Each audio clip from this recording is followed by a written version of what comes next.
nearly 300 years, humans thought they were alone in the Prologue sector. They were wrong.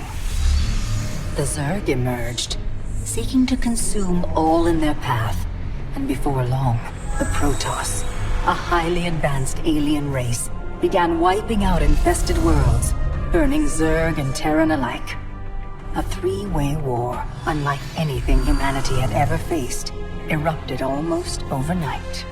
All the while, a human civil war raged. Marshal Jim Raynor vowed to oppose the corrupt dictator Arcturus Minsk for the betrayal of the woman he loved, Sarah Kerrigan.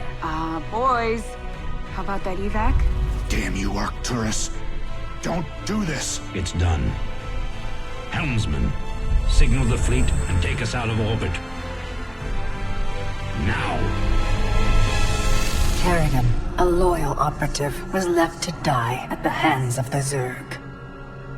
But the Zerg had other plans. They transformed her and unleashed her psionic power upon the Prologue sector, searching for their real objective, the Protoss homeworld of Ire. The Protoss were unaware of this danger and slow to respond. Their rulers, the Conclave, had dispatched Executor Artanis to hunt for Tassadar, a commander who had refused to wipe out infested Terran worlds. They crossed paths with a Dark Templar mystic, whose kind was considered heretics by the Conclave. Through great effort, Zeratul convinced Tassadar and Artanis that he was not their enemy. Together they rallied more Protoss from both factions against the Zerg. Despite the Conclave's fury, they achieved significant victories against the Swarm. But when Zeratul struck down one of the Overmind's Cerebrits, his own mind was left vulnerable. From his thoughts, the Overmind gleaned Ire's true location, and the Swarm descended upon the Protoss homeworld with all their might and fury. It was Tassadar who kept the Templar from extinction that day. Using the power of both the Templar and the Dark Templar, he sacrificed himself to kill the Overmind. Ire was lost, but Artanis led the survivors to the Dark Templar's homeworld of Shakuras. Old prejudices were set aside. The Templar were now in the Dark Templar's debt. Without the Overmind, the Swarm fractured.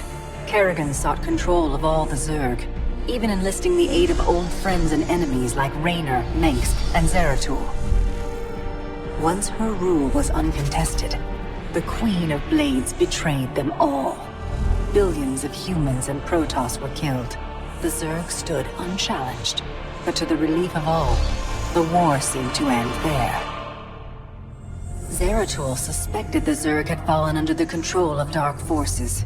He uncovered prophecies stating that an ancient entity, Amon, was attempting to merge Protoss and Zerg lifeforms into an unholy hybrid, and that this evil might already have control of Kerrigan and her power. It was during this time that Executor Artanis, hailed as a hero, was made leader of both the Templar and the Dark Templar. As Hierarch, Artanis united both factions, and promised to one day reclaim the glory they had lost on Ire. But such unity is only a dream for Jim Raynor. Mengsk still rules, and Raynor's small rebellion has counted for nothing against the Dominion's propaganda machine. Perhaps it is time for a new strategy.